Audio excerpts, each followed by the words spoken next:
Professor of Arabic Literature at the University of Macerata in Italy.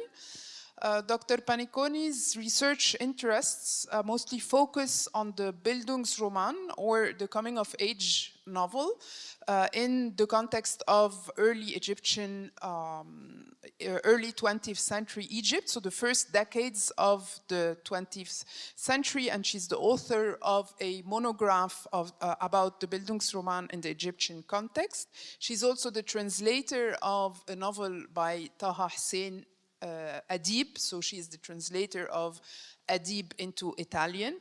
And she moved recently to a different time period and focuses now on migrant narratives in Arabic literature. And this is why she recently co-edited a volume titled The Migrant in Arab Literature, Displacement, Self-Discovery and Nostalgia, with Dr. Martina Sensi.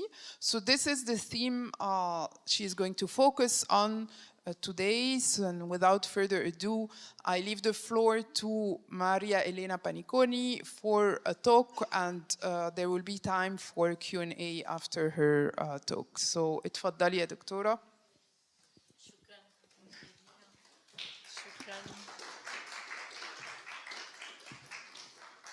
Thank you very much, Dina, for this presentation. Thank you for hosting me here. Thank you to the Department of Islamic Civilization. Thank you to the colleagues and students. Yes, it's a pleasure and an honor to be here. I was here as a student 20 years ago, so I would like today to share some recent research. I'm trying to move to see what is next. Okay, I've already done غلطة كبيرة. And what we are talking about today, I would like to introduce how this topic came to my mind, to our mind, me and Martina Censi. Yes. And I would like so to speak about the genesis of this co-edited volume, and then I would like to share with you our approach to text as editors and authors. And then I would like to discuss two case studies that come from Eritrea diaspora, so two authors from the Eritrea diaspora, Abdelhamid Kahal and Haji Jaber. And I will conclude by sharing aspects of forced migration in these two novels, but hopefully trying to look at a broader picture and trying to get what is shared in a global sense in forced migration novel. So here, I guess I have to push here. The center, oops, yeah. On the right, so I'm very bad. Thank you. So we were in Sicily with Martina, the co-editor, 10 years ago, attending a conference called Migrants, Communities, Borders, Memories, Conflicts. And the conference was opened by the then mayor of Lampedusa, Giusy Nicolini. Lampedusa is still Sicily, in province of Agrigento, but it looks like a stone raft stretching between the Sicilian and the Tunisian coastlines. And Giusy Nicolini, the mayor of this city and highland, very close to Tunisia, reminded us that that place where we were attending the conference became a true global icon for the emergency situation of immigration via the Mediterranean. Only in 2016, almost 200,000 people landed on Italian shores, while shipwreck victims in the same year numbered almost 5,000. From 2015 to today, over 30,000 migrants have lost their life in the Mediterranean, and the central route that goes through Italy is still the most lethal. So we were attending an academic event physically on the edge of the biggest mass cemetery of the history. A cemetery for many migrants from Tunisia, from Morocco, from Libya, not necessarily from Libyan origins, but departing from Libya. And these considerations, of course, gave a global rather than a mere Mediterranean quality to this academic event. Giuseppe Niccolini mentioned also the law of sailors, the law of the fishermen, which requires any boat, ship, fishing is a non-written law. So any boat, fisher, ship has to rescue people in distress, people in the water. And in the last years, fishermen in Lampedusa save thousands of lives and often substitute themselves to the Italian regular patrol, coastal guard. After the conference,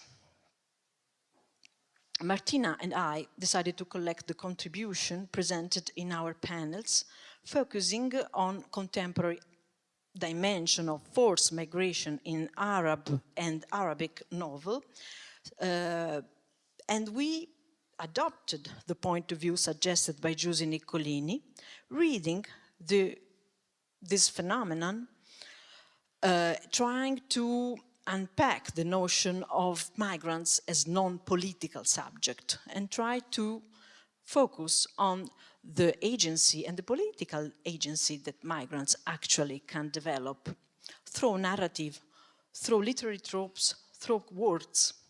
This was our main goal. And in our methodological approach, a very important help came from Thomas Nail. Thomas Nail is a philosopher, and I recommend you, if you deal with Mediterranean and migration narratives, to read The Figure of the Migrant.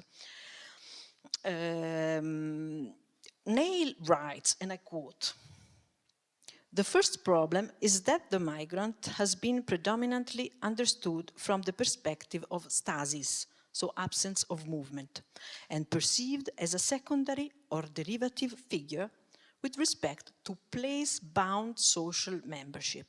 Place-bound membership in a society is assumed as primary.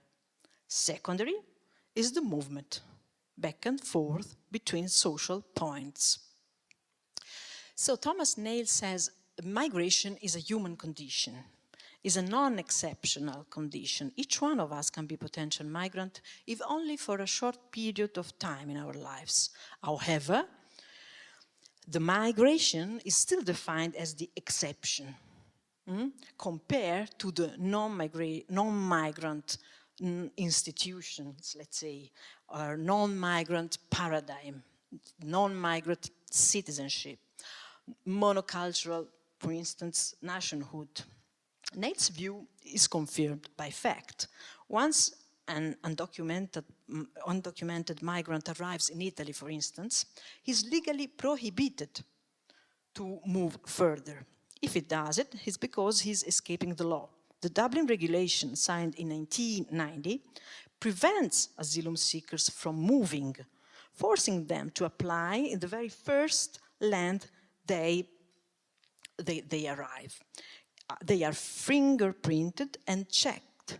If they have applied elsewhere, they can be transferred back, repatriated, where? Maybe to Libya, in a centrum for illegal migrants, where they are exposed to torture, where they are exposed to any sort of hell. So the whole procedure, of course, is obsolete and is designed from a defensive, nation-centered perspective, stasis perspective, and it helps the building of media discourse on migration, where migrants often are described as problems, threat in terms of culture, economy. Of course, this is nonsense, because we need migrants, because in Italy we don't give birth anymore, so someone has to do this job. And this is altogether discourse about migration, politics about migration, but what is behind? We try to assume this flipping perspective, and we try to, in a way, see what are the margins of agency inside the migration movement. For instance, we asked ourselves, and of course we asked to develop this point to our authors, how mobility and change are narrated, how shifting identities are narrated. Does the migration impact on the identity perception? How the marginalized non-political subject are developed in these narratives? Are migrants' character developing a political agency? Are they adapting, and how, to the stasis-centered categories of their country of migration? Our approach, therefore, was not the approach of the diaspora novel. So we were not focusing on the author. Is the author a diasporic author? Is he a migrant? Is he a refugee? No, we decided only to focus on the figure, as Thomas Niles call him, of the migrant. So the character and the narrative construction behind this character. Our approach was transdisciplinary. It encompasses media studies, gender studies, cultural and decolonial studies, and of course, close reading and analysis of text. And just to conclude this first part of the presentation, this is the index, and I'm right now presenting my first chapter, the migration in these two novels that are written by two authors from the Eritrean diaspora. So the diaspora writing is there. For instance, my chapter is about this notion, but the whole volume was conceived not according to this criterion, was not a criterion for selecting the text.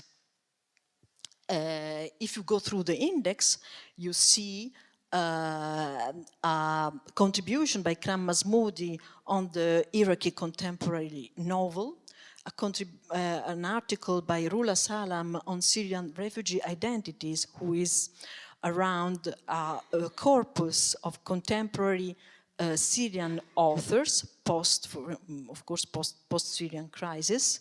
And then there are two articles that deals with novels written in English. The first one is by Leila Nadir, a Canadian-born Iraqi author, and the second one is on Leila Halabi's Once in a Promised Land. Leila Halabi is a Beirutin, I think, Jordanian and American, so trans-regional author. And then there is a contribution, an article by Cristina Dozio on Daqqat drumbeat by Mohammed al-Busati. Mohammed al-Busati, for instance, was not a migrant in his life. I should ask my colleague and friend Dean about this. I don't think he has a migrational past, but he wrote a very interesting novel about this imaginary, undetermined state in the Gulf, where all of a sudden all the native fly away. They leave the country to follow a football match in France. And the non-native workers, so migrants, also refugees, are inside the country, and they take the place gradually of the citizenship. This is very similar to what happened in the movie Parasite of the interesting Korean Bong Joon-ho, I think is called, the Korean movie director Parasite. The mechanism is the same, this flipping between the social roles between natives and non-native migrant workers.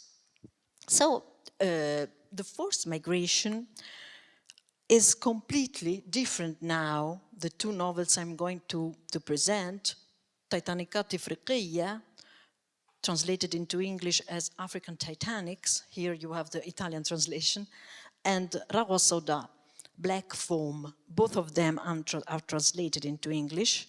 And this recent forced migration novel, these are examples, but this recent tendency, let's say, is completely different from the Nahdawi progressive narration of migration. I don't know how familiar you are with the Nahdawi, let's say, early 20th century novel of the migration to Europe. Adib Baita Hussein, Asfar min al-Sharq by Tawfiq al-Hakim, and so on and so forth. In that case, migration was idealized, almost a literary trope, to represent the quest for modernity, with the consequent effort of integration by the subject, by the migrant, or his struggle to acquire the culture of the host country, or the effort of not losing himself during the migration. No? This is not in the plot of Adib. So contemporary novels of forced migration is not perceived as a progressive linear journey, quite the opposite. There is no coherent otherness in social or cultural terms to assimilate to or to distance oneself from. For instance, the protagonist of African Titanics by Abu Bakr Kahal, who is a refugee himself and a former fighter in the Eritrean Liberation Front. The protagonist of African Titanic is named Abdar, undertakes this journey from the Sudan-Eritrean border, and then he crosses Sudan, he crosses Libya by pickup truck, and he arrives in Tunisia from Tripoli by foot, walking together with a group of other migrants. They are constituting a kind of a family at the end of the narration. In Tripoli, they are forced, they were about to embark, then they are forced to leave, they are dispersed by Libyan gendarmerie, so they go by foot in Tunisia, and in Tunisia, Abdar faces repatriation. So the migration fails, is not achieved at the end. So a really opposite direction compared to the progressive journey we were used to. And this is his trajectory. And speaking about the stylistics, the aesthetics dimension, though generally keeping to the codes of realism, the story sets in motion a quantity of strategies such defamiliarization, testimonial personal narratives, inserts as text within the text in the classic Chinese box procedure. It reaches also lyrical tunes thanks to Abdar's encounter with Maluk, who is a companion, a traveler, a migrant like him, but he's also a singer and a poet. So Abdar, the protagonist, is not only the hero, but is also the catalyst of many stories, oral stories, personal narratives, family stories. And most of these stories also evoke element of magic and supernatural.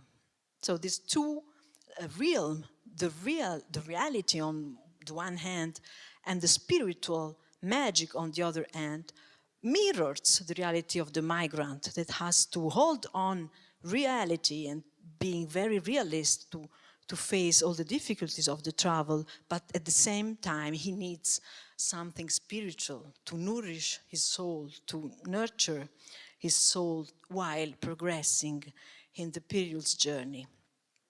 And another element is the fact, and we can call another defamiliarizing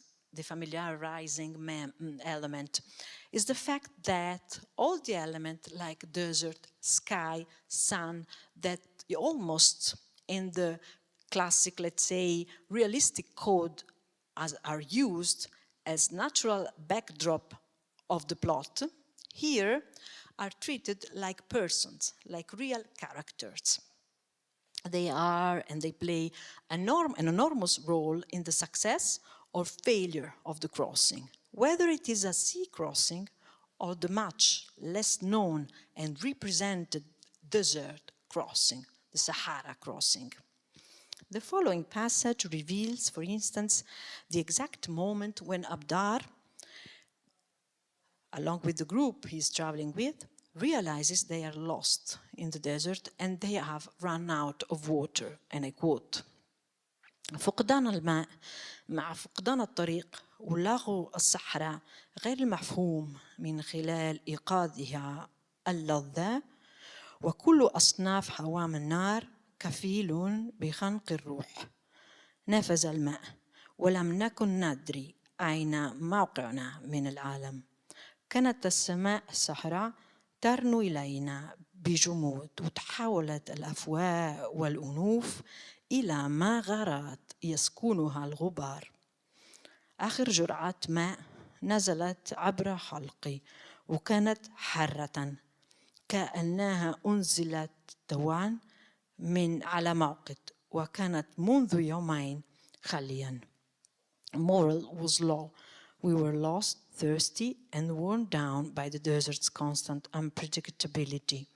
The blazing sun glared impassively down on us. Our water had run out, and our noses and mouths had transformed into sand-filled caves. The last drop of water, as hot as though they had been poured from a boiling kettle, tricked down my parched throat. People were dropping like flies. Actually, this last sentence is not there in the Arabic text, but it's the sequel. So, death for thirst. This is the most terrible death that migrants face, and this is real. Everything is real. Every single word is real. I don't know if you have had the chance to look at the movie by Matteo Garrone, Io Capitano. It won the second prize in a Mostra del Cinema in Venice. Io Capitano, me captain. Io Capitano. This is a very interesting movie to watch what is the reality of the Sahel country and South Sahara migration conditions. I will maybe go through the movie, I will evoke this movie once again during the presentation. However, we are here in this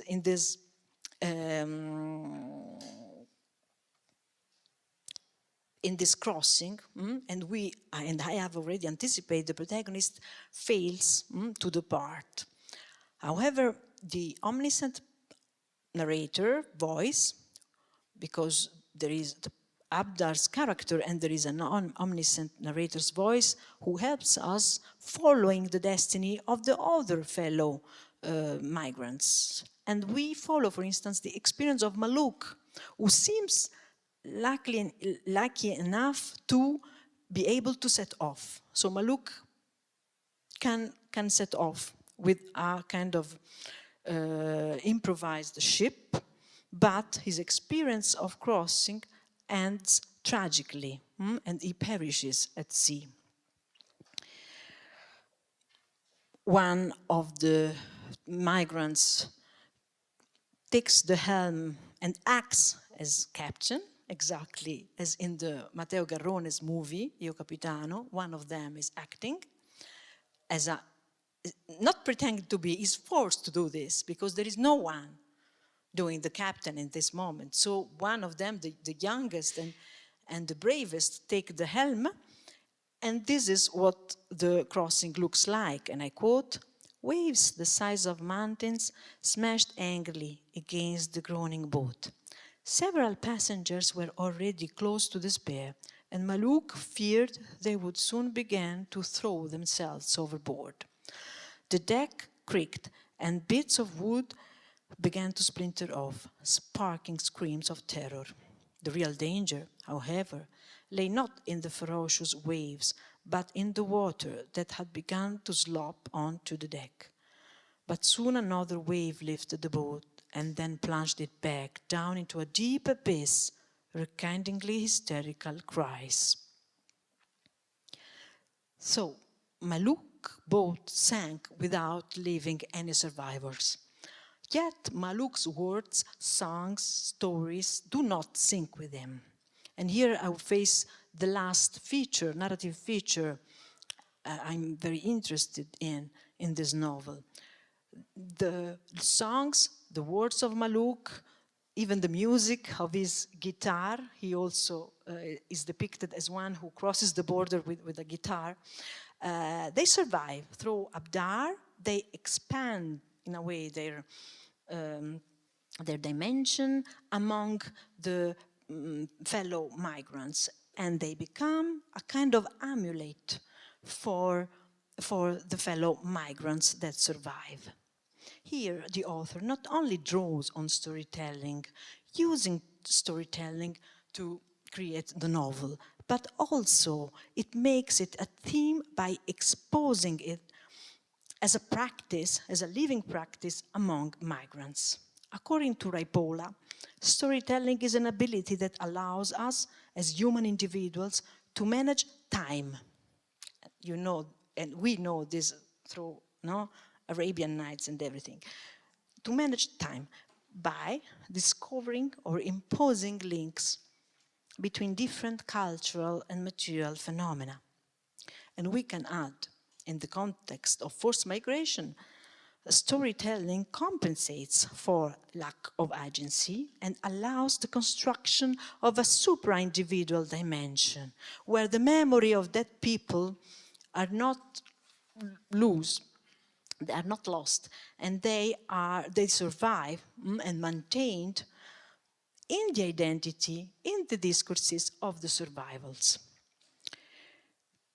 This sacred dimension of Maluk's metamorphosis, namely from a dead body in the sea to a sort of amulet for those who continues, appears in many other migratory narratives through dreams, visions, divine protections or curses, and we see these aesthetics also in the movie by Matteo Garrone, Io Capitano. I don't know if you know, if you have in mind, or if you Google Io Capitano in your telephone, the first image is this very young, I think in his 20s, Sudanese refugee that is crossing the Sahara, holding the hand with a woman, and the woman is flying behind him. So kind of this memory of that companions as an amulet to go on.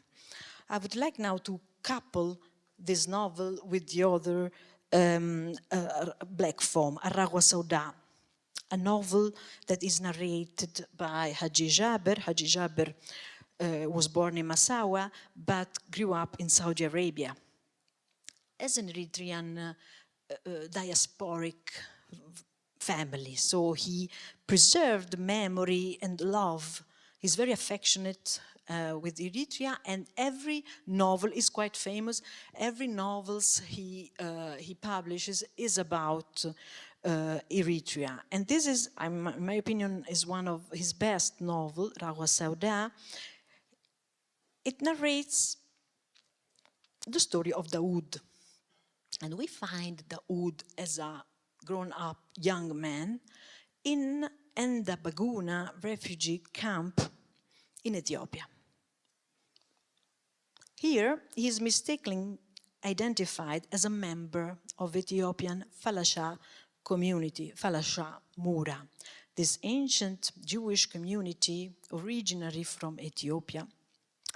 And then being mistaken by a Sudanese fellow with one of them, he creates the plan to mix to them, to join a trip, a migration actually, to Israel, and to establish himself in Israel. So he discovers the privileges granted to members of this group, and he wants to join them. At this point of the plot, we know that the protagonist, Daoud, is desperate, is a soldier, is a former child soldier born at the front during the war between Ethiopia and Eritrea. He is born between the relationship among two soldiers, and he has been grown up collectively by several women. It's what they call the fruit of the struggle. So as a former militia boy, he has nothing to lose. He tries, and this trajectory starts. His adventure starts. Daoud changes his name into Dawit, and then in Israel, when he will be in Israel, in David.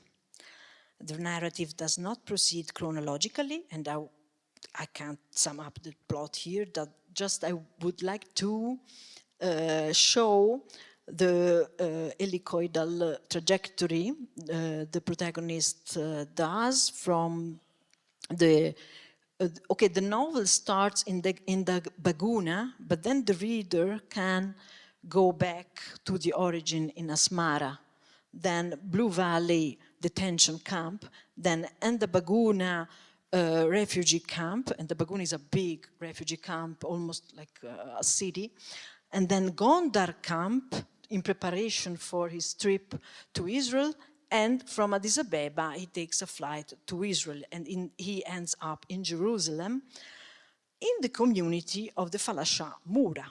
So he succeeded in this first part of his project.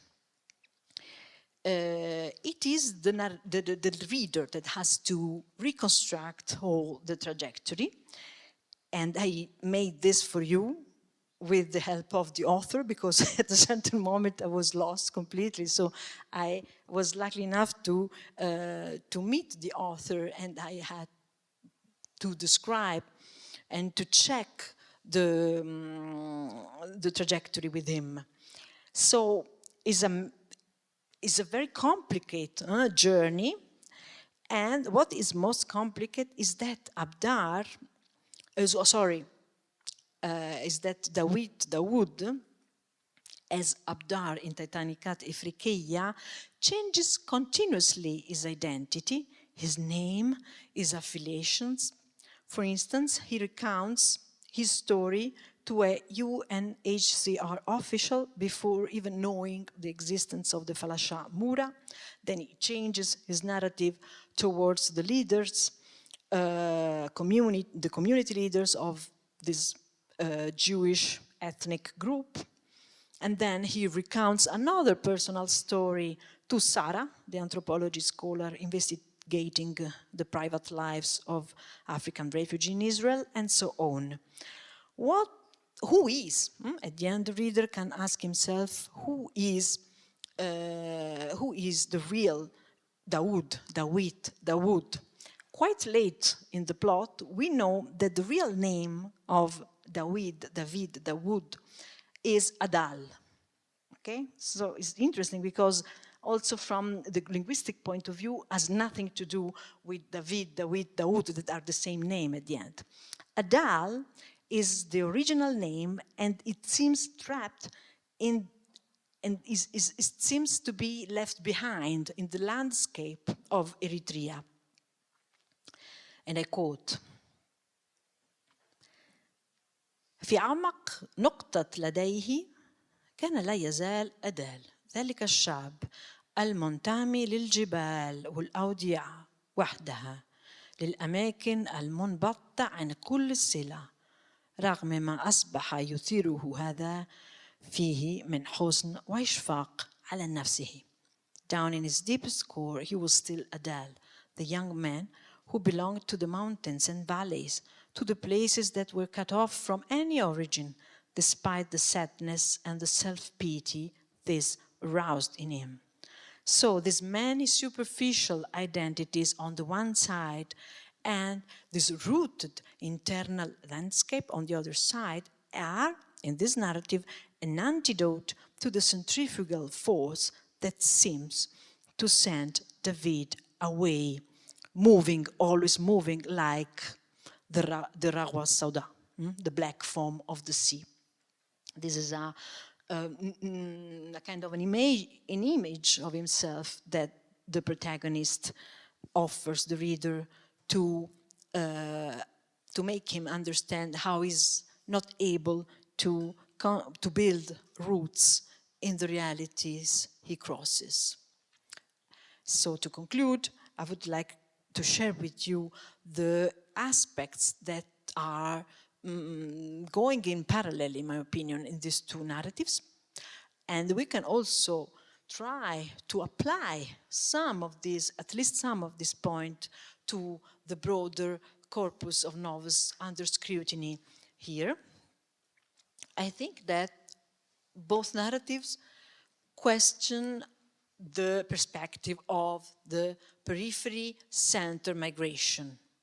Here you find the south-south migration, or margin to margin, because there is no improvement, there is no an improvement landscape at the horizon, but the protagonist comes from the margin and is still until the end on the margin. The narratives expose the bias and hypocrisies hidden in humanitarian legislative framework, which is a space nurtured by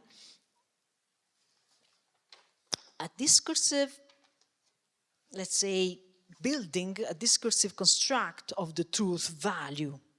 You are a regular refugee, you're not. You are like a humanitarian refugee, you're not. But who has the power to establish such a truth value? Who is behind this truth value? So this is the space and the territory where these narratives move. They offer a compensatory space for lack of agency, and this space we have seen is storytelling, imagination, and also the sacred dimension, the spiritual dimension that these migrants can keep inside. And this is quite new if we compare narrative of migration of the 20th century, if we think back to Asfar min al-Sharq or Adib, or even if we think about the narrative of migration to petroeconomics, for instance, Ibrahim Abdelmejid في البلدة الأخرى مثلا. I think that this is quite new. The body is at the center, at the core of the narrative. These marginals, refugees, asylum seekers, go through checkpoints, gathering area, they go through borders with their body, and the body is the first receptacle of their experience. They also offer, and this is I already mentioned, a decentered perspective on migration on many levels. Here I have exposed the South-South element, but there are other identitarian marginal territories that are exposed in the book, for instance, in Hanana Sheikh narrative or in the contemporary Iraqi novels narrative. At the end, they offer a post-national narrative. What do I mean for post-national? Neither Abdar, neither Abdar, neither Dawood, in all his identities, are really fitting the national-based criterion, the national-based identikit, let's say. They move into plural, among plural identities, and they seem to find family in these supranational, transnational communities. The community of the migrants, in the case of Titanicat Ifriqiya, and the community of the Black Palestinian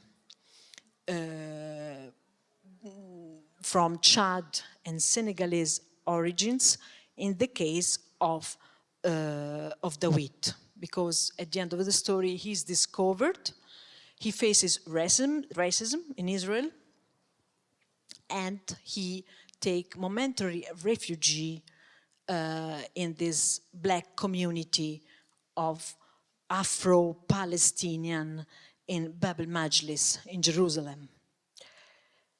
So these discourses, these novels reshape, I would say, a new discourse in which migrants set free from the discursive practice of humanitarian rights and legislative frameworks on one hand, and from the denial of rights imposed by current migration politics, I would say biopolitics in Europe and in other areas of the global north. Thank you.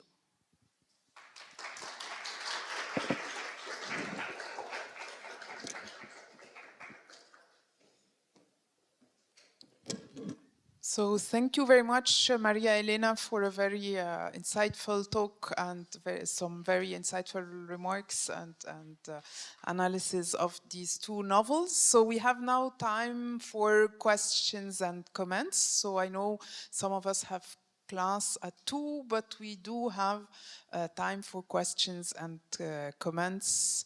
So the floor is open to you. Yes, so I see here already 2 questions. So please. Here, please introduce yourself before you give your question. Tfadal. Okay, thank you so much, Professor. My name is Dominic, and I'm an MA student in Arabic literature.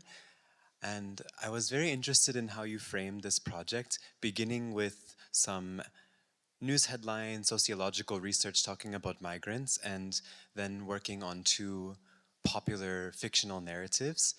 I'm curious how you and your colleagues frame this research project in terms of what counts as a narrative under your analysis. So we're speaking here about 2 texts that are fictional, but were you also considering autobiographical texts, or what are the confines of, how far can your research be applied, I suppose?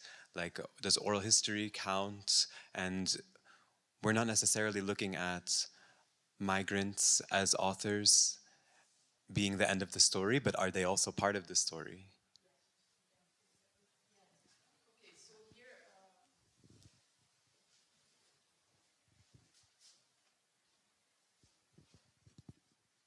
thank you for the presentation. My name is Abdulhamid Sharif. I'm doing my master's here at the UC.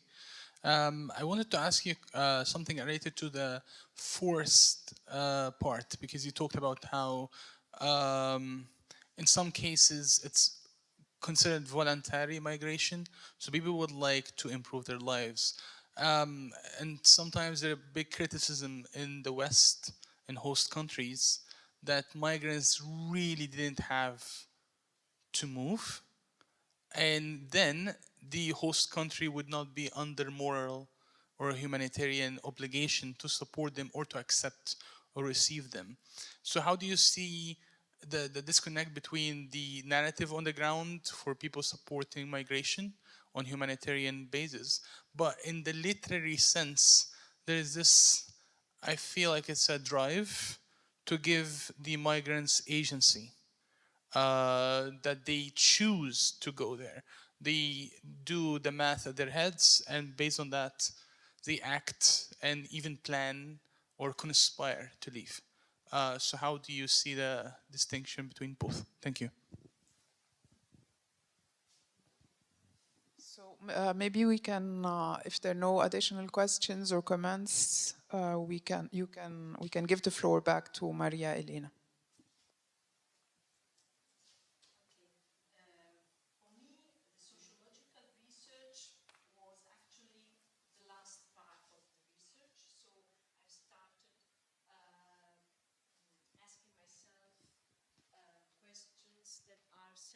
On the literary development of the character, and the sociological data are we're kind of following. Indeed, I've put this data and this reflection on the epilogue.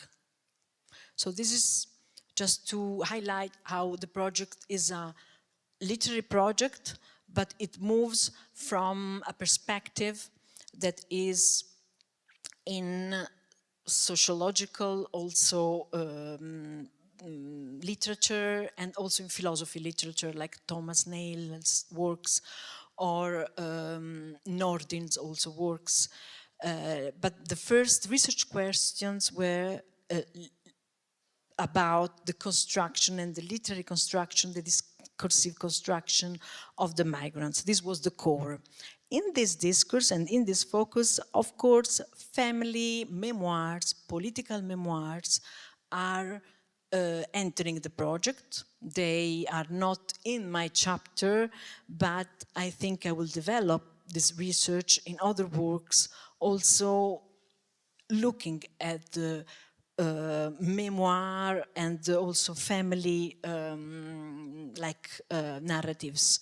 For instance, Shima Shabazi, if you are interested in the topic of how families negotiate the family identities through migrations and through generations, okay, the Shima Shabazi chapter on the orange trees of Baghdad by Leila, by Nadir, I think it's Nadir, is very interesting because it takes the question throughout the generation. Leila Nadir is a Canadian-born author, so is the story of home tactics, how the family create their home identity through different generation and in different also situation, with of course all the conflicts that are happening inside the house, all the shifting of the identities. I think that personal narratives are merging with the fiction, and this is particularly true if we look at the history of the Bildungsnarrative. I come from this huge project about Bildungsnarrative, so how we do grow up in narrative. And in Arab modernity, the self is treated sometimes really as a space of imagination, because the self is a contested self. In a patriarchal society, we do also have patriarchal society in Italy, so I can see the parallelism going around here. So this self, particularly in the late Nahda narratives, is really ground for imagination, imaginative writing. So it's kind of difficult to clear cut, oh, this is an autobiography, this is a Bildungsroman. I mean, I think that they are dialoguing, and there are authors that are constantly playing with these ambiguities between the autobiography and the fiction. Look at Taha Hussein. I mean, look at Adib. What is Adib? Taha Hussein's wife said, oh, this is nothing that, I mean, everything is true in this book.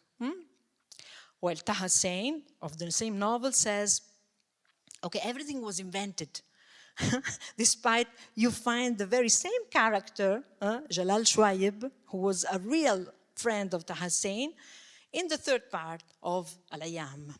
So this passage to France, let's say the third part of Al-Ayyam. So there are this merging, and I think that the interesting stuff is in the construction of the discourse of the self that is always in between autobiography, personal biography, memoir, and fiction. No, it's kind of, and this is typical, I think, of this Arab-speaking self-narratives. I think that is something that is linked.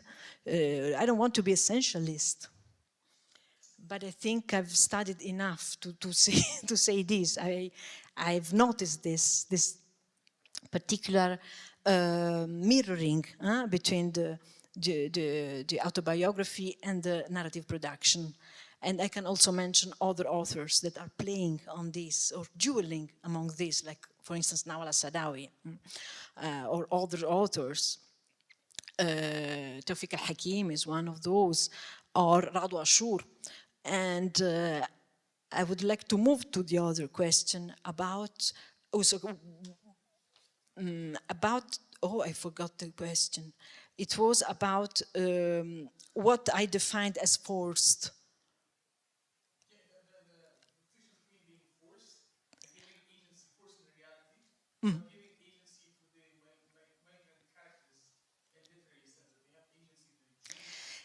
Yeah, I think that, okay, they are, okay, I want to disambiguate the fact that my chapter speaks about forced migrants because they are pushed, and the word that is used in the Arab text is tard.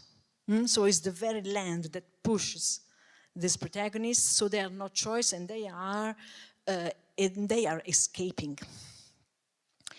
I think that in the book you find also voluntary migration. So my case is not always the case of other chapters. There are still elitarian migrants, for instance, the let's say, cosmopolitan transnational migrants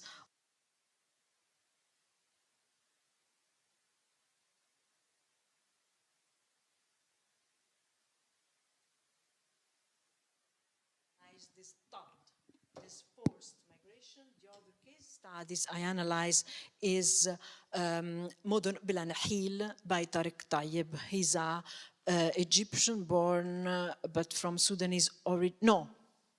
Yes, he's an Egyptian born from Sudanese origins. He's born in Egypt. So Egyptian Sudanese, let's say, migrant himself, living in Vienna.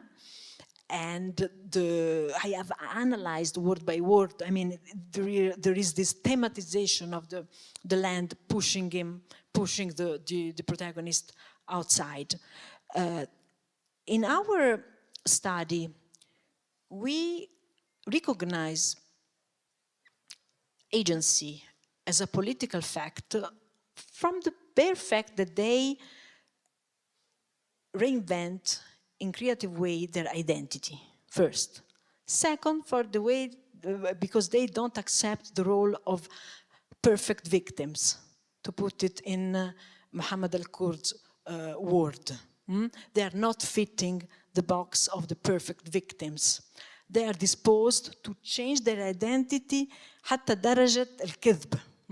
They are really serial liars in a let's say, non-migrant, non-refugee moral, normatizing moral. They are liars, and some of them also are exposed to small or significant crimes that are, and they are forced to do this. They are forced even to do this in order to be able to set off and to cross the Mediterranean. So in our understanding, the agency is in the freedom in which or with which they negotiate their identity out of the specific boxes that the normative law, also from the point of view of general characteristic of the migrant. You don't find in this novel the beautiful soul migrant, the innocent migrant, and you find instead the artificial nature of the story, because this artificial nature has to be created because UNHCR pretends to fit several criteria to be a refugee. So you have to craft your own story. And you can also have a look to the last book, the last novel by Amitav Ghosh,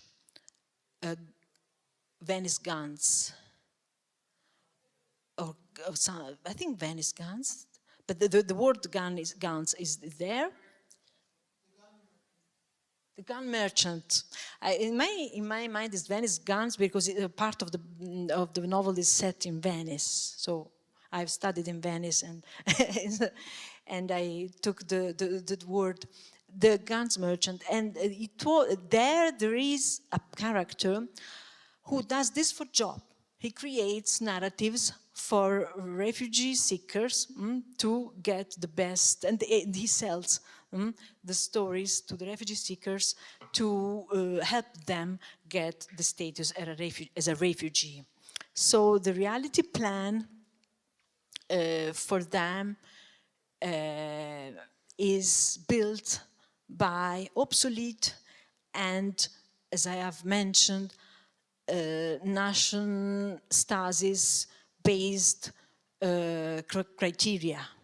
So the agency is just in smuggling and go through these forced spaces to reinvent their own identity in their limits. So for me, this is a political action. This is a political agency.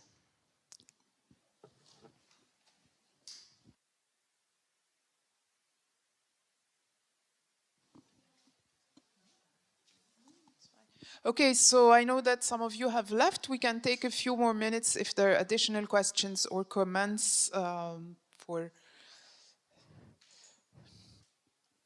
any comments left.